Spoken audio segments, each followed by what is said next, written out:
S ನನ್ನ ಜೊತೆ ಇವತ್ತು ಚೇತನ್ ಅಹಿಂಸಾ ಅವರಿದ್ದಾರೆ. ನಮಸ್ಕಾರ ಶ್ರೀನಿವಾಸ್ ಅವರೇ.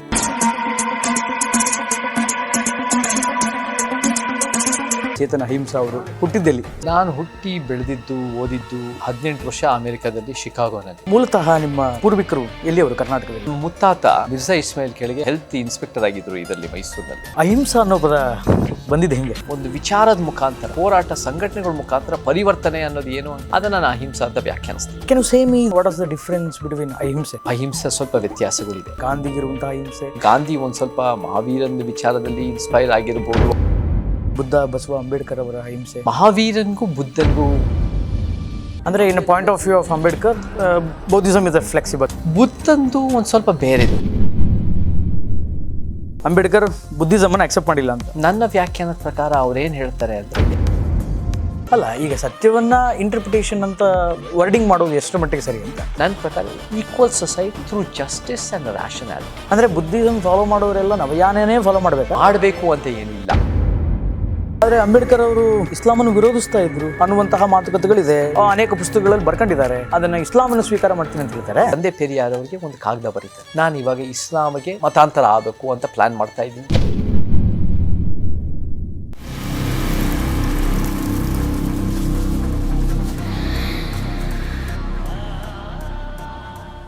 ಹಾಯ್, ಹಲೋ, ನಮಸ್ಕಾರ, ವೆಲ್ಕಮ್ ಟು ಬಿಯಾಂಡ್ ಲಿಮಿಟ್ಸ್. ನಾನು ಶ್ರೀನಿವಾಸ್ ವೈದ್ಯ. ಇವತ್ತು ನಮ್ಮ ಬಿಯಾಂಡ್ ಲಿಮಿಟ್ಸ್ ಪಾಡ್ಕಾಸ್ಟಲ್ಲಿ ಒಬ್ಬ ವಿಶೇಷ ಅತಿಥಿ ನನ್ನ ಜೊತೆಗಿದ್ದಾರೆ. ಈಸ್ ಅ ಫಿಲ್ಮ್ ಆ್ಯಕ್ಟರ್, ಚಿಂತಕರು, ಸಾಮಾಜಿಕ ಹೋರಾಟಗಾರರು, ಇನ್ಫ್ಯಾಕ್ಟ್ ಪ್ರಗತಿಪರರು ಅಂತ ಹೇಳ್ಬೋದೇನೋ. ಎಸ್ ನನ್ನ ಜೊತೆ ಇವತ್ತು ಚೇತನ್ ಅಹಿಂಸಾ ಅವರಿದ್ದಾರೆ. Sir, welcome to our podcast. ನಮಸ್ಕಾರ. ನಮಸ್ಕಾರ ಶ್ರೀನಿವಾಸ್ ಅವರೇ. ಥ್ಯಾಂಕ್ ಯು ಬಿಯಾಂಡ್ ಲಿಮಿಟ್ಸ್ಗೆ ಬಂದಿರೋದಕ್ಕೆ, ನನಗೆ ಕರೆಸಿದ್ದಕ್ಕೆ ಧನ್ಯವಾದಗಳು. ಥ್ಯಾಂಕ್ ಯು ಸೋ ಮಚ್ ಬಂದಿದ್ದಕ್ಕೆ. ನಿಮ್ಮ ಬಿಡುವಿಲ್ಲದ ಸಮಯದಲ್ಲಿ ಬಿಡು ಮಾಡ್ಕೊಂಡು ಬಂದಿದ್ದೀರಿ. ಆ್ಯಂಡ್ ವೆರಿ ಹ್ಯಾಪಿ ನಿಮ್ಮನ್ನು ಇಲ್ಲಿ ನೋಡೋದಕ್ಕೆ, ನಿಮ್ಮ ಜೊತೆ ಮಾತನಾಡೋದಕ್ಕೆ. ಹೇಗಿದ್ದೀರಿ? ಚೆನ್ನಾಗಿದ್ದೀನಿ. House life going? ಲೈಫು ಚೆನ್ನಾಗಿ ನಡೀತಾ ಇದೆ. ನಮ್ಮ ಕೆಲಸಗಳು ಆ್ಯಕ್ಟಿವ್ ಆಗಿ ನಡೀತಾ ಇದೆ. ಜನಪರ ಕೆಲಸಗಳು ಸಮಾಜಕ್ಕೆ ನಾವು ವಾಪಸ್ ಕೊಡಬೇಕು ಅನ್ನೋ ನಮ್ಮ ಉದ್ದೇಶ. ಸೊ ನಾವು ಅಳಿಲ್ ಸೇವೆ, ಇರುವೆ ಸೇವೆ ಮುಂದುವರಿಸ್ತಾ ಇದ್ದೀವಿ. Fine, nice. ಸರ್, ಹುಟ್ಟಿದ್ದೆಲ್ಲಿ ಚೇತನ್ ಅಹಿಂಸಾ? ನಾನು ಹುಟ್ಟಿ ಬೆಳೆದಿದ್ದು ಓದಿದ್ದು 18 ವರ್ಷ ಅಮೆರಿಕದಲ್ಲಿ ಶಿಕಾಗೋನಲ್ಲಿ. ಶಿಕಾಗೋ ಮತ್ತು 4 ವರ್ಷ ಯೇಲ್ ಯೂನಿವರ್ಸಿಟಿ ನಾನು ಡಿಗ್ರಿ ಮಾಡಿದ್ದು. ಅದನ್ನು ಮುಗಿಸ್ಕೊಂಡು ಫುಲ್ ಬ್ರೈಟ್ ಸ್ಕಾಲರ್ಶಿಪ್ ಅಂತ ನಾನು ಕರ್ನಾಟಕಕ್ಕೆ ಬಂದಿದ್ದು. ಅಪ್ಪ ಅಮ್ಮ ಇದ್ದಿದ್ದಿಲ್ಲ? ಅಪ್ಪ ಅಮ್ಮ ಇದ್ದಿದ್ದೆಲ್ಲ ಶಿಕಾಗೋದಲ್ಲೇ, ಅವರಿಬ್ಬರು ಡಾಕ್ಟರ್ಸು. ಓಕೆ. ಆದರೆ ಹೆಚ್ಚಾಗಿ ನಮಗೆ ಚಿಕ್ಕ ವಯಸ್ಸಲ್ಲೂ ಕೂಡ ನಾವು ಅಮೇರಿಕಾದಲ್ಲಿ ಹುಟ್ಟು ಬೆಳೆದ್ರು ಕೂಡ, ಅಲ್ಲೇ ಸ್ಕೂಲ್ ಓದ್ತಿದ್ರು ಕೂಡ, ನಾವು ಪ್ರತಿ 3 ತಿಂಗಳು ರಜಕ್ಕೆ ನಾವು ಕರ್ನಾಟಕಕ್ಕೆ ಬರ್ತಾಯಿದ್ವಿ. ಮತ್ತು ಎಲ್ಲ ರೀತಿ ಕನ್ನಡದ ಒಂದು ಸಾಂಸ್ಕೃತಿಕ ಪ್ರಪಂಚದ ಮೇಲೆ ನಮಗೆ ತಂದೆ ತಾಯಿ ಮನೇಲೂ ಭಾಳ ಒತ್ತು ಕೊಡ್ತಾಯಿದ್ರು. ನಾನು ಏಕಪಾತ್ರ ಅಭಿನಯ ಮಾಡೋದಾಗಿರ್ಬೋದು. ನನಗೆ ಮೊದಲೇ ಏಕಪಾತ್ರ ಅಭಿನಯ ಮಾಡಿದ್ದು 5 ವರ್ಷ ಹುಡುಗ ಆಗಿದ್ದಾಗ ಬಬ್ರುವಾಹನ ಶಿವರಾಮ್ ಕಾರಂತರು ಶಿಕಾಗೋಗೆ ಬಂದಿದ್ದರು. ಸೊ ಶಿವರಾಮ್ ಕಾರಂತರ ಮುಂದೆ ನಾನು ಇದನ್ನು ಮಾಡಿದ್ದೆ, ಏಕಪಾತ್ರ ಅಭಿನಯ, ಬಬ್ರುವಾಹನ. ಓಕೆ. ಸೊ ಅದು ನನಗೆ ಇನ್ನೂ ಜ್ಞಾಪಕ ಇದೆ. ಮತ್ತು A.K. ರಾಮಾನುಜನ್ ಆಗಿರ್ಬೋದು, ನಮ್ಮ ತಂದೆ ಗುರು ಆಗಿರ್ಬೋದು, ಮತ್ತು ನಮಗೆ ಭಾಳ ಜನ ವಿಚಾರವಂತರು, D.R. ನಾಗರಾಜು, ಮತ್ತು ಭಾಳ ಜನ ಅದ್ಭುತ ವಿಚಾರವಂತರು ನಮ್ಮ ಮನೆಗೆ ಬರೋರು, ಸಂಗೀತಗಾರರು, ಹಿಂದೂಸ್ತಾನಿ ಕರ್ನಾಟಕ ಮ್ಯೂಸಿಕ್ಕು, ಜಾನಪದ ಸಂಗೀತ, ಮತ್ತು ನಮಗೆ ಬೇರೆ ಬೇರೆ ಕತೆ ಹೇಳೋದು, ಬೇರೆ ಬೇರೆ ನಮಗೆ ಒಂದು ಕನ್ನಡ ಅಂದರೆ ನಮ್ಮ ಚಿಕ್ಕ ವಯಸ್ಸಿಂದನೂ ಭಾಳ ಒಂದು ದೊಡ್ಡ ಪ್ರಮಾಣದ ನಮ್ಮ ಮೇಲೆ ಪರಿಣಾಮ ಬಿದ್ದಿತ್ತು. ನನಗೆ ಯಾವಾಗಲೂ ನಾನು ಅಮೇರಿಕಾದಲ್ಲಿ ಹುಟ್ಟು ಬೆಳೆದಿದ್ರು ಕೂಡ ನನಗೆ ನನ್ನ ಮನಸ್ಸು ನಾನು ಕನ್ನಡದವನು. ಮತ್ತು ಎರಡನೇದಾಗಿ ನಾನು ಚಿಕ್ಕ ವಯಸ್ಸಿಂದನೂ ಕೂಡ 14-15 ವರ್ಷ ಅಲ್ಲಾಗಿರೋ ಅನುಭವಗಳ ನಂತರ ನಾನು ವಾಪಸ್ ಬಂದು ಕರ್ನಾಟಕಕ್ಕೆ ಬಂದು ಕನ್ನಡದಲ್ಲಿ ನಾನು ಬದುಕಬೇಕು ಅಂತ ನನಗೆ ಟೀನೇಜರ್ ಆಗಿದ್ದಾಗಿಂದ ನನಗೆ ಆಲೋಚನೆ ಇತ್ತು. ಸೊ ಯಾವಾಗ ನನಗೆ ಡಿಗ್ರಿ ಮುಗಿಸಿದ್ನೋ, ಇಲ್ಲೇ ಬಂದು ಸ್ಟಡಿ ಮಾಡಬೇಕು, ಇಲ್ಲೇ ಬಂದು ಸಮಾಜಕ್ಕೆ ವಾಪಸ್ ಕೊಡಬೇಕು ಅಂತ ರಂಗಭೂಮಿ ಮುಖಾಂತರ ನನಗೊಂದು ಫುಲ್ ಬ್ರೈಟ್ ಸ್ಕಾಲರ್ಶಿಪ್ ಅಂತ ಸಿಕ್ತು. ಇಲ್ಲಿ ಬಂದ ಮೇಲೆ ಸಿಕ್ತು? ಇಲ್ಲ, ಅದು ಅಮೇರಿಕಾದಲ್ಲಿ ನನ್ನ ಫೈನಲ್ ಇಯರ್ ಆಫ್ ಕಾಲೇಜ್ನಲ್ಲಿ ಸಿಕ್ತು, ಯೂನಿವರ್ಸಿಟಿನಲ್ಲಿ. ಫುಲ್ ಬ್ರೈಟ್ ಅನ್ನೋದು ಅದು ಒಂದು ಅಂತಾರಾಷ್ಟ್ರೀಯ ಸ್ಕಾಲರ್ಶಿಪ್. ಅದು ನಾನು ಯೇಲ್ನಲ್ಲಿ ಓದಿ ಆ ಫುಲ್ ಬ್ರೈಟ್ ಸ್ಕಾಲರ್ಶಿಪ್ ಅಂದರೆ ಅಮೇರಿಕನ್ ಗೌರ್ಮೆಂಟ್, ಇಂಡಿಯನ್ ಗೌರ್ಮೆಂಟ್ ಸೇರಿ ನನಗೆ ಭಾರತದಲ್ಲಿ, ಕರ್ನಾಟಕದಲ್ಲಿ ರಂಗಭೂಮಿ ಮುಖಾಂತರ ನನಗೆ ಮಹಿಳಾ ಸಬಲೀಕರಣ ಮಾಡೋಕ್ಕೆ ನನಗೆ ಅವಕಾಶ ಸಿಕ್ತು. ಅದೇ ನನ್ನ ಸ್ಪೆಷಲೈಸೇಷನ್ ಇತ್ತು. ಸೊ ನಾನು ಇದು national school of drama Bengaluru ಜೊತೆ ಕನೆಕ್ಷನ್ ಇತ್ತು, ಈ ಒಂದು ನೀನಾಸಂ ಜೊತೆನೂ ಕನೆಕ್ಷನ್ ಇತ್ತು, ರಂಗಾಯಣ ಜೊತೆ ಕನೆಕ್ಷನ್ ಇತ್ತು. ಎಲ್ಲ ರಂಗಭೂಮಿಯಲ್ಲಿ ಏನೇನು ಮಾಡ್ತಾ ಇದ್ದಾರೆ ಕರ್ನಾಟಕದಲ್ಲಿ ಅವರೆಲ್ಲರ ಜೊತೆ ನಾನು ಸಂಪರ್ಕ ಮಾಡಿ, ನಾನು ಕೂಡ ಗುಂಡಲ್ಪೇಟೆ, ಧಾರವಾಡ, ಕರಾವಳಿ ಭಾಗದಲ್ಲಿ ಯಕ್ಷಗಾನ ಈ ವಿಚಾರಗಳೆಲ್ಲ ಅಧ್ಯಯನ ಮಾಡ್ತಾ ಮಹಿಳಾ ಸಬಲೀಕರಣ ಮಾಡ್ತಾ ಬೀದಿ ನಾಟಕಗಳಾಗಿರ್ಬೋದು. ನಾನು ಕೂಡ ಒಂದು ನಾಟಕ ನಿರ್ದೇಶನ ಮಾಡೋದಾಗಿದ್ದು ಇದೆಲ್ಲ ಮಾಡೋಕ್ಕೆ ಅವಕಾಶ ಸಿಕ್ತು. ಅದರ ನಂತರ ನನಗೆ ಸಿನಿಮಾ ಅವಕಾಶ ಸಿಕ್ಕಿತು. Okay, fine. ಆದರೆ ಮೂಲತಃ ನಿಮ್ಮ ಪೂರ್ವಿಕರು ಎಲ್ಲಿಯವರು ಕರ್ನಾಟಕದಲ್ಲಿ ಅಂತ? ನನಗೆ ಫ್ಯಾಮ್ಲಿ, ನಮ್ಮ ನಮ್ಮ ಮುತ್ತಾತ ಅವರು ಮಿರ್ಜಾ ಇಸ್ಮಾಯಿಲ್ ಕೆಳಗೆ ಅವರು ಹೆಲ್ತ್ ಇನ್ಸ್ಪೆಕ್ಟರ್ ಆಗಿದ್ರು ಇದರಲ್ಲಿ ಮೈಸೂರಿನಲ್ಲಿ. ಸೊ ಒಡೆಯರ್ ಕಾಲದಲ್ಲಿ ನಾವು ಮಿರ್ಜಾ ಇಸ್ಮಾಯಿಲ್ ಅಡಿಯಲ್ಲಿ ಒಡೆಯರ್ ಕಾಲದಲ್ಲಿ. ಸೊ ಹೌದು. ಸೊ ನಮಗೆ ಆಮೇಲೆ ಅದು ಮುತ್ತಾತ ಮತ್ತು ನಮ್ಮ ಇಬ್ಬರು ತಾತಂದಿರು ಅಜ್ಜಿದಿರು. ತಾತಂದಿರು ಒಬ್ಬರು ಸೆಂಟ್ರಲ್ ಲಾ ಕಾಲೇಜ್ ಪ್ರಿನ್ಸಿಪಲ್ ಆಗಿದ್ರು. ಅವರು ನನಗೆ ಇವಾಗ MD ನಂಜುಂಡ ಸ್ವಾಮಿ ಅವ್ರ ಸ್ಟೂಡೆಂಟ್ ಆಗಿದ್ದರು. ಮತ್ತು ನಮಗೆ ಇವಾಗ ಸಂತೋಷ್ ಹೆಗ್ಡೆ ಅವ್ರ ಜೊತೆ ಮಾತಾಡ್ತಾ ಅವರು ಹೇಳೋದು ಅವರು ನನ್ನ ತಾತನ ಸ್ಟೂಡೆಂಟ್ ಆಗಿದ್ರು. ನಾನು ಮೊನ್ನೆ ರೀಸೆಂಟ್ ಆಗಿ ನಿಮ್ಮ ಪೋಸ್ಟ್ ಸ್ಟೂಡೆಂಟ್ ಆಗಿದ್ರು. ಅವರು ಹೇಳ್ತಾ ಇದ್ದ ತಾತ ಅಲ್ಲಿ ಲಾಂಗೆಸ್ಟ್ ಸ್ಟ್ಯಾಂಡಿಂಗ್ ಪ್ರಿನ್ಸಿಪಲ್ ಆಗಿದ್ರು. ಮತ್ತೆ ಬಂಗಾರಪ್ಪನವರು ಆಗಿರ್ಬೋದು, ವೀರಪ್ಪ ಮೊಯ್ಲಿ ಅವರಾಗಿರ್ಬೋದು, ಅನೇಕರು ನಮ್ಮ ತಾತನ ಸ್ಟೂಡೆಂಟ್ಗಳಾಗಿದ್ರು. ಅವಾಗ ಒಂದೇ ಲಾ ಸ್ಕೂಲ್ ಇದ್ದಿದ್ದು. ಸೊ ಅವರು ಅವಾಗ ಆ ಥರ ಭಾಳ ನಮ್ಮ ತಾತ ಅಜ್ಜಿ ತಂದೆ ತಾಯಿ ಮನೆಯಲ್ಲೇ ನಾವು ಇವಾಗಿರೋದು ಶೇಷಾದ್ರಿಪುರಂನಲ್ಲಿ. ಮತ್ತು ನಮ್ಮ ಇನ್ನೊಂದು ತಾತ ಅಜ್ಜಿ, ನಮ್ಮ ತಾತ ಅವರು ಡಿಸ್ಟ್ರಿಕ್ಟ್ ಸರ್ಜನ್ ಆಗಿದ್ದರು. ಮತ್ತು ಅವರು ಫ್ರೀಡಮ್ ಫೈಟರ್ ಆಗಿದ್ದರು. ಮತ್ತು ಅವರು ಕೂಡ ಜೈಲಲ್ಲಿದ್ದು, ನಮ್ಮ ಅಜ್ಜಿ ಸರ್ವಮಂಗಳ ಅಂತ, ಅವ್ರ ತಾತನ ಹೆಸರು ಸಿದ್ದಿಂಗಪ್ಪ, ಇವರ ಹೆಸರು ಸದಾಶಿವಯ್ಯ. ಅವರು ನಮಗೆ ಇನ್ನೂ ಇದು ಸಿಗುತ್ತೆ, ಫ್ರೀಡಮ್ ಫೈಟರ್ ಪೆನ್ಷನ್ ಅನ್ನೋದು ಇವೆಲ್ಲ ಕೊಡ್ತಾ ಇದ್ದಾರೆ. ನಮ್ಮ ಅಜ್ಜಿ ಪೆನ್ಷನಿಗೆ ಕೊಡ್ತಾ ಇದ್ದಾರೆ. ಸೊ ಅದು ಬರ್ತಾ ಇದೆ. ಮತ್ತು ನಮಗೆ ಎಲ್ಲ ಕಡೆ ಭಾಗಗಳಿಂದ ನಮಗೆ ಇಲ್ಲಿ ಬೆಂಗಳೂರು ಹೆಚ್ಚಿದೆ, ಸ್ವಲ್ಪ ಗುಬ್ಬಿ ಇದೆ, ಸ್ವಲ್ಪ ಮೈಸೂರು ಇದೆ, ಸ್ವಲ್ಪ ತುಮಕೂರು ಇದೆ, ಸ್ವಲ್ಪ ದಾವಣಗೆರೆ ಇದೆ, ಸ್ವಲ್ಪ ನ್ಯಾಮತಿ ಇದೆ, ಸ್ವಲ್ಪ ಬೇರೆ ಬೇರೆ ಕಡೆ ತುಂಬ ಬಳಗ ಇದೆ. ಕರ್ನಾಟಕದ ಕಡೆ ಎಲ್ಲ ಕಡೆಯಿಂದ ಬಂದಿದೆ. ಬಟ್ ನಾನು ಯಾವಾಗ ಅಮೇರಿಕಾದಲ್ಲಿ ಹುಟ್ಟು ಬೆಳೆದಿದ್ದೀನೋ ನನಗೆ ಕನ್ನಡ ಎಲ್ಲಿ ಮಾತಾಡ್ತಾರೋ ಅದೆಲ್ಲ ನಮ್ಮ ಮನೆ, ನಮ್ಮ ಊರು ಅಂತಲೇ ನನಗನ್ಸುತ್ತೆ. ಸೊ ನನಗೆ ಪ್ಯಾನ್ ಕರ್ನಾಟಕ, ನನಗೆ ಎಲ್ಲಿ ಜಾಸ್ತಿ ಬಡತನ, ಜಾಸ್ತಿ ಸಾಮಾಜಿಕ ಶೈಕ್ಷಣಿಕ ಹಿಂದುಳಿಕೆ ಇದೆಯೋ ಅಲ್ಲಿ ಒಂದು ಸ್ವಲ್ಪ ಜಾಸ್ತಿ ಪ್ರೀತಿ ತೋರಿಸಿ, ಜಾಸ್ತಿ ಬೆಳವಣಿಗೆ ಆಗಬೇಕು, ಜಾಸ್ತಿ ಅಭಿವೃದ್ಧಿ ಆಗಬೇಕು ಅಂತ ನೋಡ್ತೀನಿ. ಎಲ್ಲಿ ಹೆಚ್ಚಾಗಿ ಬಹುಶಃ ನಾನಿರೋ ಭಾಗ ಶೇಷಾದ್ರಿಪುರಂನಲ್ಲಿ, ನಮ್ಮ ಸುತ್ತಮುತ್ತ ಈ ಭಾಗದಲ್ಲಿ ಜಾಸ್ತಿ ಇದೆಯೋ ಅವ್ರು ಸ್ವಲ್ಪ ನನ್ನಂತ ಸ್ವಲ್ಪ ಜಾಸ್ತಿ ವಾಪಸ್ ಕೊಡಬೇಕು. ಅದು ಒಂದು ನ್ಯಾಯದ ಪರಿಕಲ್ಪನೆ ಅಂತ ನಾನು ವ್ಯಾಖ್ಯಾನಿಸ್ತೀನಿ. ಫೈನ್. ಅಹಿಂಸಾ ಅನ್ನೋ ಪದ ಬಂದಿದ್ದು ಹೆಂಗೆ? ಚೇತನ್ ಅನ್ನೋ ಹೆಸರಿನ ಮುಂದೆ ಅಹಿಂಸೆ ಬಂದಿದ್ದೆ ಹೆಂಗೆ ಅಂತ? ನಾನು ಯಾವಾಗ ನನಗೆ ಕಾವ್ಯನಾಮ ಅಂತ ನನಗೆ ಭಾಳ ಇಷ್ಟ ಇರೋದು. ನಾನು ಏನೋ ಒಂದು ಪೆನ್ ನೇಮ್ ಅಂತ ತೊಗೊಳ್ತಾ ಇದ್ದೆ. ಅಂದರೆ ನಾನು ಏನೋ ಒಂದು ಸಿದ್ಧಾಂತ, ನನಗೆ ಒಂದು ಶಸ್ತ್ರಾಸ್ತ್ರ ಇಲ್ಲದೆ ಒಂದು ವಿಚಾರದ ಮುಖಾಂತರ, ಒಂದು ಹೋರಾಟ ಸಂಘಟನೆಗಳ ಮುಖಾಂತರ ಪರಿವರ್ತನೆ ಅನ್ನೋದು ಏನು ಅಂತ ಅದನ್ನು ನಾನು ಅಹಿಂಸಾ ಅಂತ ವ್ಯಾಖ್ಯಾನಿಸ್ತೀನಿ. ಅಂದರೆ ಮೊದಲೇ ಸ್ಟೂಡೆಂಟ್ ಆಗಿದ್ದಾಗಿಂದನೂ ಬರಿತಾ ಇದ್ದೆ. ಆಗ್ಲಿಂದನೂ ಅಹಿಂಸಾ ಅಂತ. ಆಗ್ಲಿಂದ ನನಗೆ ಅಹಿಂಸಾ ತತ್ವ ನನ್ನ ಮೇಲೆ ಭಾಳ ಪರಿಣಾಮ ಬೀರಿತ್ತು. ನಾನು ಇದನ್ನು ತೊಗೊಂಡಿದ್ದು ಒಂದು 20 ವರ್ಷ ಆಗಿರ್ಬೋದು. ನಾನು ಅವಾಗ ತಾನೇ ನಾನು ಕರ್ನಾಟಕಕ್ಕೆ ಬಂದಿದ್ದೆ 2005ರಲ್ಲಿ. ಅವಾಗ ಟೈಮ್ನಲ್ಲಿ ಆ ಕಾಲೇಜಿಂದ ಈ ಭಾಗ ಇಲ್ಲಿ ಬಂದಾಗ 2004-05 ಆ ಟೈಮ್ನಲ್ಲೇ ತೊಗೊಂಡಿದ್ದು. ಹೆಸರು ಇರಬೇಕು. ಫಸ್ಟ್ ನಾನು ಬರೆಯೋಕ್ಕೆ ಶುರು ಮಾಡಿದ್ದು. ನಂದು ಬುದ್ಧನ, ಬಸವಣ್ಣನ ಅಹಿಂಸಾ ನನಗೆ ಜಾಸ್ತಿ ಪರಿಣಾಮಕಾರಿಯಾಗಿದೆ. ಅದು ಬೇರೆ ಬೇರೆ ಅಹಿಂಸೆಗಳಿದೆ, ಮಹಾವೀರನ ಅಹಿಂಸನೂ ಇದೆ, ಅದನ್ನು ಗಾಂಧಿ ತತ್ವದ ಅಹಿಂಸನೂ ಇದೆ. ಬಟ್ ನನಗೆ ಹೆಚ್ಚಾಗಿ ಬುದ್ಧ, ಬಸವ ಯಾರಾದರೂ ನಮಗೆ ಇಡೀ ಪ್ರಪಂಚಕ್ಕೆ ನಿಜವಾಗ್ಲೂ ಒಂದು ಶಸ್ತ್ರಾಸ್ತ್ರ ಬಿಟ್ಟು ಒಂದು ವಿಚಾರ ಮತ್ತು ಒಂದು ನ್ಯಾಯದ ಮುಖಾಂತರ ಪರಿವರ್ತನೆ ಯಾರಾದರೂ ಮಾಡಿದ್ರೆ ಅದು ನಮಗೆ ಬುದ್ಧ ಮತ್ತು ಬಸವಣ್ಣವರು ಅದನ್ನು ನಮಗೆ ತೋರಿಸ್ಕೊಟ್ಟಿದ್ದಾರೆ.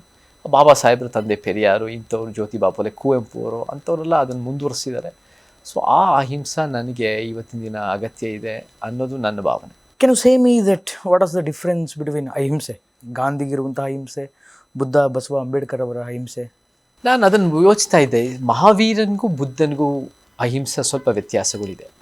ನನ್ನ ವ್ಯಾಖ್ಯಾನದ ಪ್ರಕಾರ ಅದು ಬೇರೆ ಇಂಟೆಲೆಕ್ಚುವಲ್ಸ್ ಹೇಳೋದು ಬೇರೆ ಇರ್ಬೋದು. ಗಾಂಧಿ ಒಂದು ಸ್ವಲ್ಪ ಮಹಾವೀರನ ವಿಚಾರದಲ್ಲಿ ಇನ್ಸ್ಪೈರ್ ಆಗಿರ್ಬೋದು ಅಂತ ನನಗೆ ಗೊತ್ತಿಲ್ಲ. ಬಟ್ ಅವ್ರದ್ದು ಆ ಫೋಲ್ಡಲ್ಲಿ ನನಗೆ ಕಾಣುತ್ತೆ. ಬಟ್ ಮಹಾವೀರನು ಒಂದು ಸ್ವಲ್ಪ ಆಬ್ಸಲ್ಯೂಟಿಸ್ಟು, ಅಂದರೆ ಒಂಥರ ಇನ್ಸೆಕ್ಟ್ಸ್ಗಳಿಗಾಗಿರ್ಬೋದು, ಪ್ಲ್ಯಾಂಟ್ಸ್ಗಾಗಿರ್ಬೋದು, ಈ ಥರದ್ದು ಯಾವುದೇ ಒಂದು ರೀತಿ non violence towards any living creature ಅನ್ನೋದು ಇದೆ.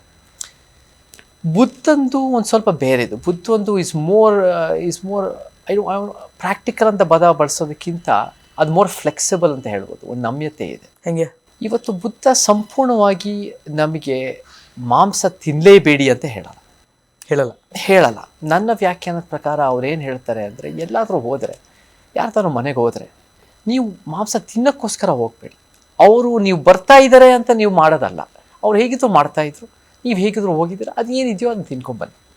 ಆ್ಯಕ್ಚುಲಿ ಬುದ್ಧನೂ ನಮಗೆ ಗೊತ್ತಿರೋ ಪ್ರಕಾರ ಅವ್ರು ತೀರ್ಕೊಳ್ಳೋದು ಒಂದು ಕಂಟ್ಯಾಮಿನೇಟೆಡ್ ಮಾಂಸ ತಿಂದಾಗಲೇ ಅವ್ರು ತೀರ್ಕೊತಾರೆ ಅಂತ ಒಂದು ಕತೆ ಹೇಳುತ್ತೆ.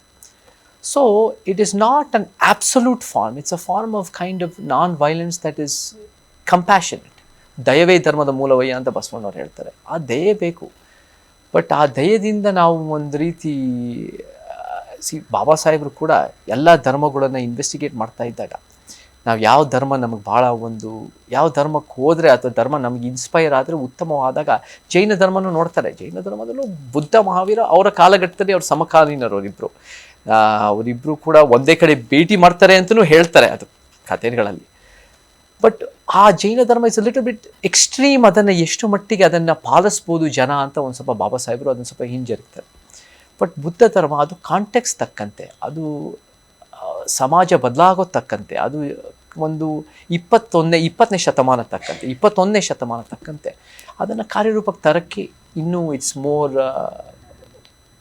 Abel to be contextualise, more flexibility ಜಾಸ್ತಿ. ಅಂದರೆ in point of view of Ambedkar, Buddhism is a flexible religion, flexible ideology, ಮತ್ತು ಅದ್ರ ಜೊತೆ ಒಂದು ಕಂಟೆಕ್ಸ್ಚುವಲೈಸ್ ಮಾಡ್ಬೋದು. ಮತ್ತು ಯಾವಾಗ ಅಸ್ಪೃಶ್ಯತೆ ಅನ್ನೋದು ಶುರುವಾಯಿತು, ಇವಾಗ ಬಾಬಾ ಸಾಹೇಬ್ರದ್ದು ಹೋರಾಟ ಅನ್ಯಾಯದ ವಿರುದ್ಧ, ಆ ಅನ್ಯಾಯದ ವಿರುದ್ಧ ಅಂದರೆ ಜಾತಿ ವ್ಯವಸ್ಥೆ ಅಸ್ಪೃಶ್ಯತೆ ವಿರುದ್ಧನೂ ಕೂಡ ಇತ್ತು. ಸೊ ಆ ಅಸ್ಪೃಶ್ಯರಿಗೆ ಯಾವ ಬಾಬಾ ಸಾಹೇಬರು ಅದೇ ಸಮುದಾಯದಲ್ಲಿ ಹುಟ್ಟಿದ್ದಾಗ ಅವರು ಕೂಡ ಅವ್ರ ಸ್ಟಡಿ ಪ್ರಕಾರ ಯಾವಾಗ ಅಸ್ಪೃಶ್ಯತೆ ಶುರುವಾಯಿತು ಅಂದರೆ 2000 ವರ್ಷಗಳ ಹಿಂದೆ ಬೌದ್ಧ ಧರ್ಮ ಭಾರತದಲ್ಲಿ ಇಳಿತಾ ಬಂದಾಗ, ದ ಡಿಕ್ಲೈನ್ ಆಫ್ ಬೌದ್ಧ ಧರ್ಮ created the rise of untouchability. ಆವಾಗ ದಲಿತರು ಅಂತ ಬಂತು. ದಲಿತನ ಪದ ಒಂದು 19ನೇ ಶತಮಾನದ ಮರಾಠಿ ಪದ, ಅದು ದಲಿತ ಅಂತ ಬುದ್ಧಿಸ್ಟ್ ಪಾಲಿ ಲಿಟ್ರೇಚರಲ್ಲಿ ಬರ್ಬೋದು. ಬಟ್ ಆವಾಗ ಒಂದು ಅಸ್ಪೃಶ್ಯ ಅನ್ನೋ ಒಂದು ಪರಿಕಲ್ಪನೆ, ಅದು ಈ ಒಂದು ವರ್ಣ ವ್ಯವಸ್ಥೆ ಅಂದರೆ ಏನಿದೆ ನಮ್ಮ 3,000 ವರ್ಷದಿಂದ, ಆ ವರ್ಣ ವ್ಯವಸ್ಥೆ ಒಂದು ಬ್ರಾಹ್ಮಣ, ಕ್ಷತ್ರಿಯ, ವೈಶ್ಯ, ಶೂದ್ರ, ಅದನ್ನು ಬಿಟ್ಟು ಪಂಚಮ ಅಂತ ಆ ಸಂದರ್ಭದಲ್ಲಿ ಅದು ಟೆಕ್ಸ್ಚುಲಿ ಇದ್ದರೂ ಕೂಡ ಅದು ಕಾರ್ಯರೂಪಕ್ಕೆ ಬಂದಿದ್ದು 2000 ವರ್ಷದಲ್ಲಿ. So there is a direct connection between Buddhism, ಬುದ್ಧವಾದ and untouchability and 20th century Baba Saheb. ನನ್ನ ಪ್ರಕಾರ ಶ್ರೀನಿವಾಸ್ ಅವರೇ, ನಾನು ಯಾವಾಗಲೂ ಹೇಳ್ತೀನಿ, ಬಾಬಾ ಸಾಹೇಬರು ಬೌದ್ಧ ಧರ್ಮಕ್ಕೆ ಮತಾಂತರ ಆಗಿಲ್ಲ. ನನ್ನ ಪ್ರಕಾರ ಅವರು ಬೌದ್ಧ ಧರ್ಮನ ಸ್ವೀಕಾರ ಮಾಡಿಲ್ಲ. ನನ್ನ ವ್ಯಾಖ್ಯಾನದ ಪ್ರಕಾರ ಬುದ್ಧವಾದದಿಂದ ಸ್ಫೂರ್ತಿಗೊಂಡು ಬಾಬಾ ಸಾಹೇಬ್ರೆ ಒಂದು 20ನೇ ಶತಮಾನಕ್ಕೆ ಅತ್ಯುತ್ತಮವಾದ ಒಂದು ಧರ್ಮ ನವಯಾನನ ಸ್ಥಾಪನೆ ಮಾಡ್ತಾರೆ. So he creates his own religion like the way ಮಹಾವೀರನ್ಗೆ ಒಂದು ಜೈನಿಸಮ್ ಒಂದು 24. ಅಂದ್ರೆ ಅಂಬೇಡ್ಕರ್ ಅವರು ಆ ಬೌದ್ಧಿಸಮ್ ಇಂದ ಇನ್ಸ್ಪೈರ್ಡ್ ಆಗಿ ತಮ್ಮದೇ ಆದ ಒಂದು ನಿಯೋ ಬುದ್ಧಿಸಮ್ ಮಾಡಿದ್ರು ಅಂತ, ಹೊಸ ಧರ್ಮ ಸೃಷ್ಟಿ. ಅಂಬೇಡ್ಕರ್ ಬುದ್ಧಿಸಮ್ ಅನ್ನು ಅಕ್ಸೆಪ್ಟ್ ಮಾಡಿಲ್ಲ ಅಂತ. ಬುದ್ಧಿಸಮ್ ಅಂದ್ರೆ ಇವಾಗ ಬುದ್ಧಿಸಮ್ ಅಂದಾಗ್ಲೂ ಕೂಡ ನಮಗೆ ಮಹಾಯಾನ ಅಂತ ಬರುತ್ತೆ. ಅದು ಆಮೇಲೆ ಹೀನಯಾನ ಅನ್ನೋ ತೇರವಾದ, ಬುದ್ಧಂದು ಒರಿಜಿನಲ್ ತೇರವಾದ, ಅದನ್ನ ಮಹಾಯಾನ ಬಂದ ಮೇಲೆ ಅದು ಹೀನಯಾನ ಅಂತ ಅವರು ವ್ಯಾಖ್ಯಾನಿಸ್ತಾರೆ. ಮಹಾಹೀನ ಅಂತ ಅವರೇ ಒಂದು ರೀತಿ ಅದನ್ನ ಕಡೆಗಣಿಸೋ ರೀತಿನಲ್ಲಿ ವಜ್ರಯಾನ ಅಂತಲೂ ಬರುತ್ತೆ. ಬಾಬಾ ಸಾಹೇಬರು ಒಂದು ನವಯಾನ ಅಂತ ಸೃಷ್ಟಿ ಮಾಡ್ತಾರೆ. ಅದು ಅವ್ರು ಕಟ್ಟಿದ ಪದ. ಅಕ್ಟೋಬರ್ 13ನೇ ತಾರೀಕು ಪ್ರೆಸ್ ಮೀಟ್ನಲ್ಲಿ ನಿಯೋ ಬುದ್ಧಿಸಮ್, ಜನ ಕೇಳ್ತಾರೆ ಮೀಡಿಯಾ, ನೀವು ವಾಟ್ ಇಸ್ ದಿಸ್, ಇದು ಮಹಾಯಾನನ, ಹೀನಯಾನನ, ತೇರವಾದನ, ವಜ್ರ ಏನಿದು ಅಂತ ಕೇಳಿದಾಗ ಬಾಬಾ ಸಾಹೇಬ್ ಹೇಳುತ್ತೆ, this is a Navayana, neo Buddhism, new vehicle, ಹೊಸ ವಾಹನ. ಸೊ ನನ್ನ ಪ್ರಕಾರ ಅದು ಹೇಗೆ ಬುದ್ಧನಿಗೆ ಒಂದು ಧರ್ಮ ಇದೆಯೋ, ಹೇಗೆ ಬಸವಣ್ಣ ಮತ್ತು ಶರಣರಿಗೆ ಒಂದು ಧರ್ಮನೋ 770 ಧರ್ಮನೋ ಅಟ್ಲೀಸ್ಟ್ ಒಂದು ಧರ್ಮಗಳಿದಾವೋ, ನಿಮಗೆ ಮಹಾವೀರನ್ಗೂ ಒಂದು ಧರ್ಮ ಇದೆಯೋ, ನಾವು ಕೂಡ ಬಾಬಾ ಸಾಹೇಬ್ ಅಂಬೇಡ್ಕರ್ಗೂ ಒಂದು ಧರ್ಮ ಸ್ಥಾಪನೆ ಮಾಡ್ತಾರೆ. ತಂದೆ ಜ್ಯೋತಿಬಾ ಫುಲೆ ಬಾಬಾ ಸಾಹೇಬ್ರ ಗುರು, ಅವ್ರು ತೀರ್ಕೊಳ್ಳೋಕೆ ಮುಂಚೆ ಅವರು ಒಂದು ರೈಟ್ ಹ್ಯಾಂಡ್ ಪ್ಯಾರಾಲಿಸಿಸ್ ಆಗ್ಬಿಡುತ್ತೆ. ಸೊ ಅವ್ರ ಎಡಗೈನಲ್ಲಿ ಅವರು ಒಂದು ಸಾರ್ವಜನಿಕ ಸತ್ಯ ಧರ್ಮ ಪುಸ್ತಕ ಅಂತ ಬರೀತಾರೆ. ಅದು ಒಂದು ಸತ್ಯ ಧರ್ಮ ಅಂತ ಒಂದು ಅವರು ಸೃಷ್ಟಿ ಮಾಡ್ತಾರೆ, ಒಂದು ಧರ್ಮ ತೀರ್ಕೊಳ್ಳೋಕೆ ಮುಂಚೆ. ಅವ್ರದ್ದು ಸತ್ಯ ಧರ್ಮ, ಜ್ಯೋತಿಬಾ ಫುಲೆ. ಸೊ ಬಾಬಾ ಸಾಹೇಬರು ಅವರ ತೀರ್ಕೊಳ್ಳೋಕೆ ಮುಂಚೆ 3 ತಿಂಗಳ ಮುಂಚೆ ಅವರು ಒಂದು ಅಕ್ಟೋಬರ್ 14, 1956 ಒಂದು ನವಯಾನ ಅಂತ ಸೃಷ್ಟಿ ಮಾಡ್ತಾರೆ. ಬುದ್ಧದ ವಾದದಿಂದ ಸ್ಫೂರ್ತಿಗೊಂಡು, ಮತ್ತು ಬುದ್ಧ ಆ್ಯಂಡ್ ಇಸ್ ಧಮ್ಮ ಅಂತ ಒಂದು ಪುಸ್ತಕ ಅವ್ರು 3 ದಿನ ತೀರ್ಕೊಳ್ಳೋಕೆ ಮುಂಚೆ 3 ದಿನ ಮುಂಚೆ ಒಂದು ಪ್ರಕಟವಾಗುತ್ತೆ.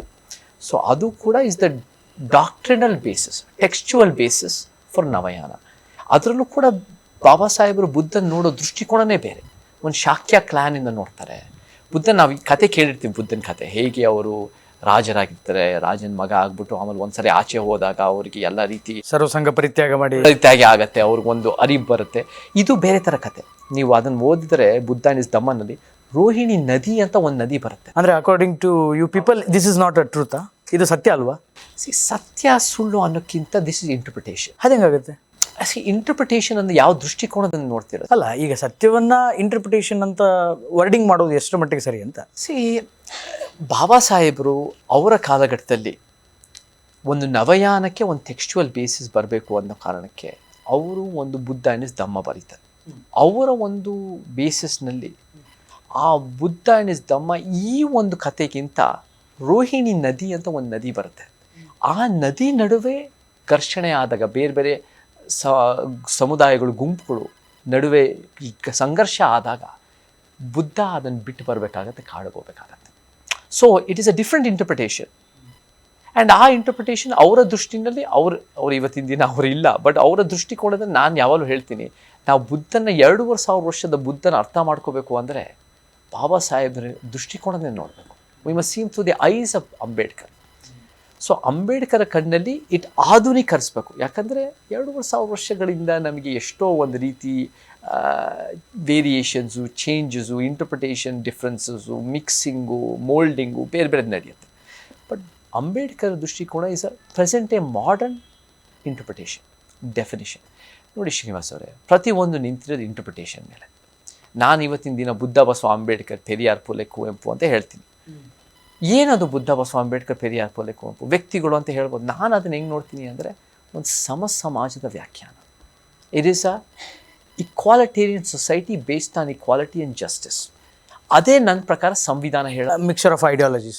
ಅವರೆಲ್ಲರ ಐಡಿಯಾಲಜಿನ ಜೊತೆಗೆ ಸೇರಿದ್ರೆ ಹೂಎವರ್ ಬಿಲೀವ್ ಇನ್ ಇಕ್ವಾಲಿಟಿ, ಸಮಾನತೆ ಮತ್ತು ನ್ಯಾಯಕ್ಕೆ ಯಾರೇ ವ್ಯಾಖ್ಯಾನಿಸಿದ್ರು ಅವರೆಲ್ಲನೂ ವಿಚಾರ ತೊಗೊಂಡು 21ನೇ ಶತಮಾನ ಕರ್ನಾಟಕಕ್ಕೆ ನಾವು ಒಂದು ಸಮಾಜ ಅನ್ನೋದು ತರಬೇಕು ಅನ್ನೋದು ಅವ್ರು ಹೇಳ್ತಾರೆ ಅನ್ನೋದು ನನ್ನ ವ್ಯಾಖ್ಯಾನ.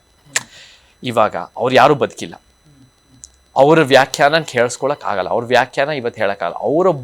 ಅವರ ಹೇಳೋದಿಲ್ಲ ಜನ ಇವತ್ತು, ಅಷ್ಟು ಪೇಷನ್ಸ್ಲೆಸ್ ಆಗಿದ್ದಾರೆ. ಅವ್ರು ವಾಪಸ್ ಬಂದು ಹೇಳಿದ್ರು ಕೂಡ ಕೇಳದೇ ಇರ್ಬೋದು.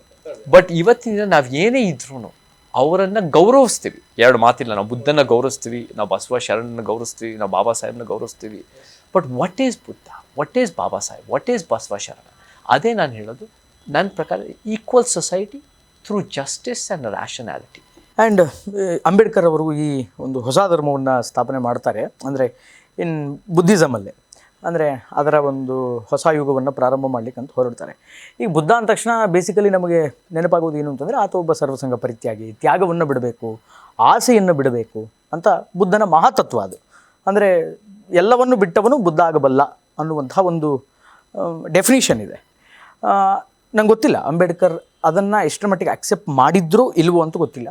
ಬಟ್ ಆಫ್ಟರ್ ಅಂಬೇಡ್ಕರ್ ಆ ಬುದ್ಧಿಸಮನ್ನು ಸ್ವೀಕಾರ ಮಾಡಿ ಬಂದ ನಂತರ ಅವರ ಫಾಲೋವರ್ಸ್ ಏನು ಬಂದರು, ಅವರೆಲ್ಲ ಆ ತತ್ವನ ಅಳವಡಿಸ್ಕೊಂಡ್ರು ಅಂತ ಅನಿಸುತ್ತಾ? ಅಧಿಕಾರದ ಆಸೆ ಆಗಿರಬಹುದು, ಸಮಾಜದಲ್ಲಿ ಲೋಕೇಶನ್ ಆಗಿರಬಹುದು, ಅದನ್ನೆಲ್ಲ ತ್ಯಜಿಸಿದ್ರು, ವೈರಾಗ್ಯಗಳಾದರು ಅಂತ ಅನಿಸುತ್ತಾ ನಿಮಗೆ? ಬುದ್ಧ ಅಂದರೆ ಏನು? I am enlightened, I am awake. ನನಗೆ ಅರಿವಿದೆ, ನನಗೆ ಒಳಗೆ ಮತ್ತು ನನಗೆ ಹೊರಗಿನ ಕಣ್ಣು ಜೊತೆ ಒಳಗಿನ ಕಣ್ಣು ಕೂಡ ಎಚ್ಚರಿಕೆ ಎದ್ದಿದ್ದೀನಿ ಅನ್ನೋ ಒಂದು ವ್ಯಾಖ್ಯಾನ ಅಂತ ನೋಡ್ಬೋದು. ಬಾಬಾ ಸಾಹೇಬ್ರು ಅದನ್ನು 22 ಪ್ರತಿಜ್ಞೆಗಳ ಮುಖಾಂತರ ಭಾಳ ಅದ್ಭುತವಾಗಿ ಅವರ ನವಯಾನದಲ್ಲಿ ಅವರು ನಮಗೆ ಕಾರ್ಯರೂಪಕ್ಕೆ ತೋರಿಸ್ತಾರೆ. ಅದರಲ್ಲಿ ಸಮಾನತೆ ಇದೆ, ಅದರಲ್ಲಿ ಪ್ರತಿರೋಧ ಇದೆ, ಅದರಲ್ಲಿ ನೈತಿಕತೆ ಇದೆ, ಅದರಲ್ಲಿ ಬಹಳ ಆಳವಾದ ಚಿಂತನೆಗಳು, ವಿಚಾರಗಳು ಇದೆ ಅದರಲ್ಲಿ. ಆ 22 ಪ್ರತಿಜ್ಞೆಗಳಲ್ಲಿ ನನಗೆ ಅದಕ್ಕೆ ಮಾದರಿ. ನನಗೆ ಆ ವಿಚಾರನ ಕೈಲಾದಷ್ಟಕ್ಕೂ ಆ ವಿಚಾರ ಅವತ್ತಿನ ದಿನ ಅವ್ರು ತಂದಾಗ 1956ರಲ್ಲಿ ಅವರು ಬದುಕಿದ್ದಾಗ ಅವತ್ತಿನ ದಿನ 2 ಲಕ್ಷ ಜನ ಅದನ್ನು ಸ್ವೀಕಾರ ಮಾಡಿದ್ರು. ಅದನ್ನು ಇಲ್ಲ, ಅವ್ರ ಜೊತೆ ಸ್ವೀಕಾರ ಮಾಡಿ 4-5 ಲಕ್ಷ ಅಂತಾರೆ. ಬಟ್ 2 ಲಕ್ಷ ಜನ ಅವತ್ತಿನ ದಿನ ಮುಂಚೆ ನಾವು ಬುದ್ಧಿಸ್ಟ್ ಅಂತ ಭಾರತದಲ್ಲಿ ಅವರು ಗುರುತಿಸ್ಕೊಂಡಿದ್ರು. ಅವ್ರು ಅವತ್ತಿನ ದಿನ ಆ ಒಂದು ಸಾಮೂಹಿಕ ಪರಿವರ್ತನೆ ಅಂತ ಏನು ಹೇಳ್ತೀವಿ ಅದನ್ನು ಮಾಡಾದ್ಮೇಲೆ 5 ವರ್ಷದಲ್ಲಿ 35 ಲಕ್ಷ ಜನ ನಾನು ಬುದ್ಧಿಸ್ಟ್ ಅಂತ ಗುರುತಿಸ್ಕೊಳ್ಳೋಕೆ ಶುರುವಾಗ್ತದೆ. ನಂಬರ್ಸ್, ಅಂಕಿಅಂಶಗಳ ಪ್ರಕಾರ 2 to 35 lakhs. ಸೊ ಬಾಬಾ ಸಾಹೇಬು ಅಂಬೇಡ್ಕರು ಭಾರತದಲ್ಲಿ ಪ್ರಪಂಚಕ್ಕೆ ಆಧುನಿಕವಾದ ಬೌದ್ಧವಾದನ ಮುಂದೆ ಮುಂದೆ ಜನರ ಮುಂದೆ ಇಡಕ್ಕೆ ಭಾಳ ಮುಖ್ಯವಾದ ಒಂದು ಅದಕ್ಕೆ ಕಾರಣಕರ್ತರು. ಇವತ್ತು ನಮಗೆ ಭಾಳ ಜನ ಅದನ್ನು ಆ ಬುದ್ಧಿಸಮನ್ನು ಬೇರೆ ಬೇರೆ ಥರ ಇಂಟರ್ಪ್ರಿಟ್ ಮಾಡ್ತಾರೆ. ಕೆಲವರು ಈ ಬುದ್ಧ ಬಿಕ್ಕುಗಳನ್ನು ಫಾಲೋ ಮಾಡ್ತಾರೆ. ಆ ಬುದ್ಧ ಬಿಕ್ಕುಗಳು ಒಂದು ರೀತಿ ಅಂಬೇಡ್ಕರ್ನ ನವಯಾನಕ್ಕಿಂತ ಆ ಒಂದು ಬೇರೆ ಥರ ಅವರು ವ್ಯಾಖ್ಯಾನಿಸ್ಬೋದು ಬುದ್ಧನ. ಅದು ಅವರನ್ನು ನೀವು ಕೇಳ್ಬೋದು. ಬಟ್ ನನಗೆ ಬುದ್ಧಿಸಮ್ ಫಾಲೋ ಮಾಡೋರೆಲ್ಲ ನವಯಾನನೇ ಫಾಲೋ ಮಾಡಬೇಕಾ? ಅಂಬೇಡ್ಕರ್ ಮಾಡಬೇಕು ಅಂತ ಏನಿಲ್ಲ. ಜನ ಯಾವುದನ್ನು ಫಾಲೋ ಭಿಕ್ಷುಗಳು ಮಾಡಲೇಬೇಕು ಮಾಡ್ತಾರೆ. ಅಂಬೇಡ್ಕರ್ಗಿಂತ ಮುಂಚೆ ಯಾವ ಯಾಣಗಳಿತ್ತು ಅದನ್ನು ಫಾಲೋ ಮಾಡ್ತಾರೆ. Nothing wrong. ನೀವು ಬುದ್ಧನೇ ಫಾಲೋ ಮಾಡಬೇಕು ಅಂತ ಏನಿಲ್ಲ, ಬಸವಣ್ಣನ ಫಾಲೋ ಮಾಡಬೇಕು ಅಂತ ಏನಿಲ್ಲ, ಬಾಬಾ ಸಾಹೇಬ್ ಮಾಡಬೇಕು ಅಂತ ಏನಿಲ್ಲ. ನೀವು ನಿಮ್ಮ ಇಷ್ಟ ಬಂದನೇ ಫಾಲೋ ಮಾಡಿ. ಬಟ್ ನಾನು ಹೇಗೆ ನೋಡ್ತೀನಿ ಅಂದರೆ, ನನಗೆ ಆಧುನಿಕವಾಗಿ ಏನು ನಮಗೆ ಬೇಕು ಅಂದರೆ, ನಾನು ಬುದ್ಧನ ಅರ್ಥ ಮಾಡ್ಕೋಬೇಕು ಅಂದರೆ ಬಾಬಾ ಸಾಹೇಬ್ರನ್ನ 22 ಪ್ರತಿಜ್ಞೆಗಳು, ಬುದ್ಧ ಆ್ಯಂಡ್ ಇಸ್ ಧಮ್ಮ, ಮತ್ತು ಅವರ ಈ ಒಂದು ನವಯಾನದ ಮುಖಾಂತರ ನನಗೆ ಒಂದು ಉತ್ತಮವಾದ ಸಿದ್ಧಾಂತ ನನಗೆ ಆಧುನಿಕವಾಗಿ ನನಗೆ ಕಾಣಿಸುತ್ತೆ. ನನಗೆ ಅದು it's directly from Baba Saheb's interpretation. ಅವರ ಬರವಣಿಗೆಗಳಿದೆ, ಅವರ ಅವತ್ತಿನ ದಿನದ ಫೋಟೋಗಳಿದೆ, ಅವರ ಅವತ್ತಿನ ದಿನ ಪ್ರೆಸ್ ಮೀಟ್ ಮಾಡಿರೋ October 13 ಪ್ರೆಸ್ ಮೀಟ್ ಇದೆ. ಅವರ ಪ್ರತಿಯೊಂದು ವಿಚಾರವೂ ದಾಖಲೆ ಆಗಿದೆ. 1956ಗೂ ಇವತ್ತು 2025 74 ವರ್ಷ ಆಗಿದೆ. So it is still accessible. So ಅದನ್ನು ನನಗೆ I see that more yes the truth. And ಅದು ಅಷ್ಟೇ ಅಲ್ಲ, ಬಾಬಾ ಸಾಹೇಬ್ರನ್ನ ಹುಡುಕಾಟ ಇರುತ್ತಲ್ಲ, ಆ ಧರ್ಮ ಸ್ಥಾಪನೆ ಮಾಡಿದ್ದು ಯಾವುದೋ ಒಂದು ದಿವ್ಯ ಧ್ವನಿ ಕೇಳಿಸಿರೋದಲ್ಲ, ಯಾವುದೋ ಒಂದು ಗುಹೆನಲ್ಲಿ ಬಂದಿರೋದಲ್ಲ, ಅಶರೀರವಾಣಿ ಅಂತ ಬಂದಿರೋದಲ್ಲ. ಅವರಿಗೆ 16 ವರ್ಷದ ಯುವಕ ಆಗಿದ್ದಾಗ ಬಾಬಾ ಸಾಹೇಬರಿಗೆ ಫಸ್ಟು ಅವ್ರಿಗೆ ಒಂದು ಬುದ್ಧನ ಬಗ್ಗೆ, ಬುದ್ಧವಾದದ ಬಗ್ಗೆ ಒಂದು ಪುಸ್ತಕ ಬರುತ್ತೆ, ಯಾರೋ ಕೊಡ್ತಾರೆ ಗಿಫ್ಟಾಗಿ. ಆ ಪುಸ್ತಕದಿಂದ 16 ವರ್ಷದಿಂದ ಅವರು 65 ವರ್ಷ, ಆವಾಗ ಅವರು ಈ ಒಂದು ನವಯಾನ ಸ್ಥಾಪನೆ ಮಾಡೋಕ್ಕೆ, ಆ ಒಂದು 49-50 ವರ್ಷದಲ್ಲಿ ಭಾಳ ಒಂದು ಸಂಶೋಧನೆ, ಅಧ್ಯಯನ, ಎಲ್ಲ ಧರ್ಮಗಳನ್ನು ಅಧ್ಯಯನ ಮಾಡ್ತಾರೆ.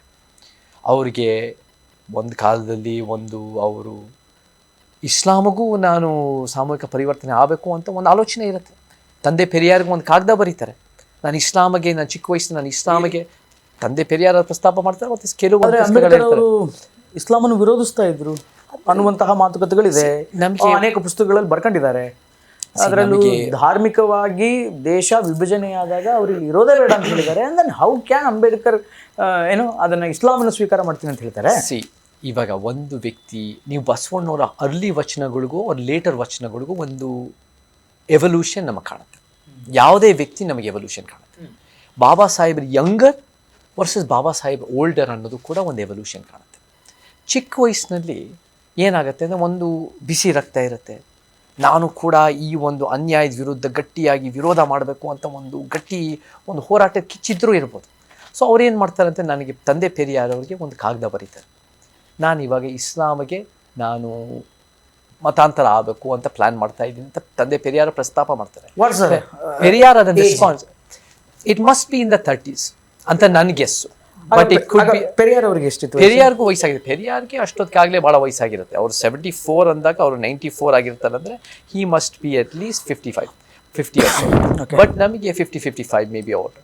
ಬಟ್ ಪೆರಿಯಾರ್ ಅವ್ರು ಪ್ರಸ್ತಾಪ ಮಾಡ್ತಾರೆ, ಏನು ಹೇಳ್ತಾರೆ ಅಂದರೆ, ಒಂದು, ನೀವು ದುಡುಕಿ ಮಾಡೋಕ್ಕೆ ಹೋಗ್ಬೇಡಿ, ದುಡುಕಿ ಮಾಡ್ಕೊಂಡು ರಶ್ ಮಾಡೋಕ್ಕೆ ಹೋಗ್ಬೇಡಿ, ನಿಧಾನವಾಗಿ ಮಾಡಿ, ಅರ್ಜೆಂಟ್ ಬೇಡ. ಎರಡನೇದೇನೆಂದರೆ, ನೀವು 1 ಲಕ್ಷ ಜನ ಆದರೂ ನಿಮ್ಮ ಜೊತೆ ನಿಮ್ಗೆ ಇರಬೇಕು, ನಿಮ್ಮ ಜೊತೆ ಜನ ಇಲ್ಲ ಅಂದರೆ ಮೌಲ್ವಿಗಳು ನಿಮ್ಮ ಮಾತು ಕೇಳಲ್ಲ. ಸೊ ಅಂಥದ್ದು ಫಸ್ಟ್. ಎರಡನೇದು ಪೆರಿಯಾರ್ ಹೇಳಿದ್ದು ಕಾಗದದಲ್ಲಿ. ಮೂರನೇದು ಏನು ಬರೀತಾರೆ ಪೆರಿಯಾರ್ ಅಂದರೆ ಇದೇ ವಿಚಾರದಲ್ಲಿ ಅಂದರೆ, ನೀವು ಆ ಧರ್ಮಕ್ಕೆ ನೀವೇನಾದರೂ ಮತಾಂತರ ಆದರೆ ನಿಮ್ಮ ಬುದ್ಧಿ ಬಿಟ್ಟು ನೀವು ಓದ್ಕೊತಾನೆ, ನೀವು ಪೂಜೆ ಮಾಡ್ತಾನೆ ಇರಬೇಕು, ನೀವು ಯೋಚನೆ ಮಾಡಿ ಅಂತ ಹೇಳ್ತಾರೆ. ತಂದೆ ಪೆರಿಯಾರು ಆ ಥರ ಕಾಗದ ಬರೀತಾರೆ, ಆ ಪ್ರಸ್ತಾಪ ಮಾಡ್ತಾರೆ, ಇಸ್ಲಾಮಿಕ್ ಕನ್ವರ್ಟ್ ಬಾಬಾ ಸಾಹೇಬ್ರು ಅದನ್ನು ಸಜೆಸ್ಟ್ ಮಾಡಿದಾಗ ಇದು ನಮಗೆ ಬಂದಿರೋ ಎವಿಡೆನ್ಸ್. ಬಾಬಾ ಸಾಹೇಬ್ರು ಅದಕ್ಕೆ ಇಸ್ಲಾಮಿಗೆ ಹಿ ಹ್ಯಾಸ್ ಅದರ್ ಇಶ್ಯೂಸ್. ಅವ್ರಿಗೆ ಯೂಸ್ ಆಕ್ಟಿವ್ ಫೆಮಿನಿಸ್ಟು. ಓಕೆ. ಬಾಬಾ ಸಾಹೇಬರು ಲೈಕ್ ತಂದೆ ಪೆರಿಯಾರ್ ಆಕ್ಟಿವ್ ಫೆಮಿನಿಸ್ಟ್ ಆಗಿರೋದರಿಂದ ಅವ್ರಿಗೆ ಲಿಂಗ ಸಮಾನತೆ ಭಾಳ ಮುಖ್ಯವಾದ ವಿಚಾರಗಳಿದ್ದಾಗ ಇದು ಕೂಡ ಅವ್ರಿಗೆ ಈ ಒಂದು ಬೇರೆ ಬೇರೆ ಅದರಲ್ಲಿರೋ ಒಂದು ಲಿಂಗ ಅಸಮಾನತೆ ವಿಚಾರಗಳು ಅವ್ರಿಗೆ ಒಪ್ಪದೇ ಇರ್ಬೋದಾಗಿತ್ತು, ಬೇರೆ ಬೇರೆ ಇರ್ಬೋದು. ಆಮೇಲೆ ಅಫ್ಕೋರ್ಸ್ ಕ್ರಿಶ್ಚಿಯಾನಿಟಿನೂ ನೋಡ್ತಾರೆ ಬಾಬಾ ಸಾಹೇಬರು. ಅಫ್ಕೋರ್ಸ್ ಈ ರೆಸ್ಪೆಕ್ಟ್ಸ್ ಜೀಸಸ್ ಕ್ರೈಸ್ಟ್ ಅಂತ ನಮಗೆ ಓದಲು ಬಂದಿದೆ. ಬಟ್ ಕ್ರಿಶ್ಚಿಯಾನಿಟಿನೂ ಕೂಡ ಬ್ರಿಟಿಷ್ನವ್ರಿಗೆ ಹೆಲ್ಪ್ ಆಗ್ಬೋದು, ಅಥವಾ ಕ್ರಿಶ್ಚಿಯಾನಿಟಿಯಿಂದನೂ ಕೂಡ ನಿಜವಾಗ್ಲೂ ಅಸ್ಪೃಶ್ಯಕ್ಕೆ ನ್ಯಾಯ ಒದಗಿಸ್ತಾ ಇಲ್ಲ, ಅಲ್ಲೂ ಕೂಡ ಅಸಮಾನತೆ ಇದೆ ಅನ್ನೋ ಕಾರಣಕ್ಕೆ ಅವ್ರು ಅದಕ್ಕೆ ಸೇರಲ್ಲ. ನಾನು ಹೇಳೋದು ನಿಮಗೆ ಜೈನ ಧರ್ಮಕ್ಕೆ ಎಷ್ಟೋ ಒಂದು ಸ್ವಲ್ಪ ಎಕ್ಸ್ಟ್ರೀಮ್ ಆಗಿರ್ಬೋದು. ಮತ್ತು ನಮಗೆ ಸಿಖ್ ಧರ್ಮ ಭಾಳ ಇಂಟ್ರೆಸ್ಟಿಂಗ್ ಆಗಿರುತ್ತೆ. ಸಿಖ್ ಮಿಷನ್ ಅನ್ನೋದು ಅಮೃತ್ಸರ್ಗೆ ಬಾಬಾ ಸಾಹೇಬರು ಅವರ ರಿಲೇಷನ್ ನೆಫ್ಯೂನು ಮತ್ತು ಅವ್ರ ಫಾಲೋವರ್ಸ್ನ ಕಳಿಸ್ತಾರೆ. ಅವರು ಅಲ್ಲಿ ಅಮೃತ್ಸರ್ಗೆ ಕಳಿಸ್ದಾಗ ಅದನ್ನು ನೋಡ್ಕೊಂಬನ್ನಿ, ಅದರ ವಿಚಾರ ಏನು ಅಂತ ತಿಳ್ಕೊಂಬನ್ನಿ ಅಂತ ಹೇಳ್ತಾರೆ. ಅವಾಗ ತಿಳ್ಕೊಂಬನ್ನಿ ಅಂದಾಗ ಅವ್ರ ಫಾಲೋವರ್ಸ್ ಎಲ್ಲ ಬಾಬಾ ಸಾಹೇಬ್ರು ಹೇಳ್ದಂಗೆ ಅವ್ರು ಸಿಖ್ ಧರ್ಮಕ್ಕೆ ಅವರು ಮತಾಂತರ ಆಗ್ಬಿಡ್ತಾರೆ. ಬಾಬಾ ಸಾಹೇಬ್ರಿಗೆ ಅಲ್ಲಿ ಸ್ವಲ್ಪ ದುಃಖ ಆಗುತ್ತೆ, ಏನು ನನಗೆ ಹೇಳ್ದಂಗೆ ಆದರು ಅಂತ ಹೇಳ್ತಾರೆ. ಬಟ್ ಅದಾದಮೇಲೆ Baba Saheb was interested in Sikh religion. But ನನ್ನ ಪ್ರಕಾರ, ನನ್ನ ವ್ಯಾಖ್ಯಾನ ಪ್ರಕಾರ ಅವ್ರು ಯಾಕೆ ಸಿಖ್ ಧರ್ಮ ಒಪ್ಪಲಿಲ್ಲ ಅಂದರೆ, ಈ ಸಾಮೂಹಿಕ ಪರಿವರ್ತನೆ ಅನ್ನೋದು ಬರೀ ಧಾರ್ಮಿಕ ಆಗಿರಲಿಲ್ಲ, it was also very political ಅಂದಾಗ ನೀವು ಸಿಖ್ ಧರ್ಮಕ್ಕಾದರೆ ನೀವು ಬರೀ ಪಂಜಾಬಿಗೆ ಸೀಮಿತ ಆಗ್ತೀರ, ಲಿಂಗಾಯತ ಧರ್ಮಕ್ಕಾದರೆ ಬರೀ ಉತ್ತರ ಕರ್ನಾಟಕ, ಮಹಾರಾಷ್ಟ್ರ ಈ ಭಾಗಗಳಿಗಾಗ್ತೀರ. ಬಟ್ ಬುದ್ಧವಾದ ಆದರೆ ಇಡೀ ಏಷ್ಯಾ ಖಂಡಕ್ಕೆ ಅದು ಭಾಳ ಒಂದು ರೀಚ್ ಆಗೋ ಒಂದು ಸಾಧ್ಯತೆಗಳಿರುತ್ತೆ. ಬಸವಣ್ಣವ್ರನ್ನೂ ಅವರು ಸ್ವಲ್ಪ ರಿಸರ್ಚ್ ಮಾಡಿದ್ರು ಅಂತ ನನಗೆ ಬಂದಿದೆ ಬಾಬಾ ಸಾಹೇಬರು. ಅದನ್ನು ಏನು ಮಾತಾಡಿದ್ದಾರೆ ನಿಜವಾಗ್ಲೂ ಫ್ಯಾಕ್ಚುಯಲ್ಲೋ ಅಥವಾ ಅದು ಹಿಯರ್ಸೇನೋ ನನಗೆ ಗೊತ್ತಿಲ್ಲ. ಬಟ್ ಏನು ಹೇಳ್ತಾರೆ ಅಂದರೆ, ಬಸವಣ್ಣವರು ಭಾಳ ಅದ್ಭುತ ವ್ಯಕ್ತಿ, ಬಟ್ ಇವತ್ತಿನ ದಿನ ಲಿಂಗಾಯತರು ಬಸವಣ್ಣನ ಜೇಬ್ನಲ್ಲಿ ಇಟ್ಕೊಂಡ್ಬಿಟ್ಟಿದ್ದಾರೆ, ಅದು ನಿಜವಾಗ್ಲೂ ನ್ಯಾಯ ಒದಗಿಸ್ತಾ ಇಲ್ಲ ಅಂತ ಏನೋ ಒಂದು ಸ್ಟೇಟ್ಮೆಂಟ್ ಥರ ಮಾಡಿರ್ಬೋದು, ಆಗಿನ ಕಾಲದಲ್ಲಿ ಹೇಳಿರ್ಬೋದು, ಅದು ಕೂಡ ಇದೆ. ಬಟ್ ನನ್ನ ಪ್ರಕಾರ ಸಿಖ್ ಧರ್ಮ ಮತ್ತೆ ಲಿಂಗಾಯತ ಧರ್ಮ politically will not be as expansive as what Baba Sahib desired ಅನ್ನೋದು ನನ್ನ ವ್ಯಾಖ್ಯಾನ.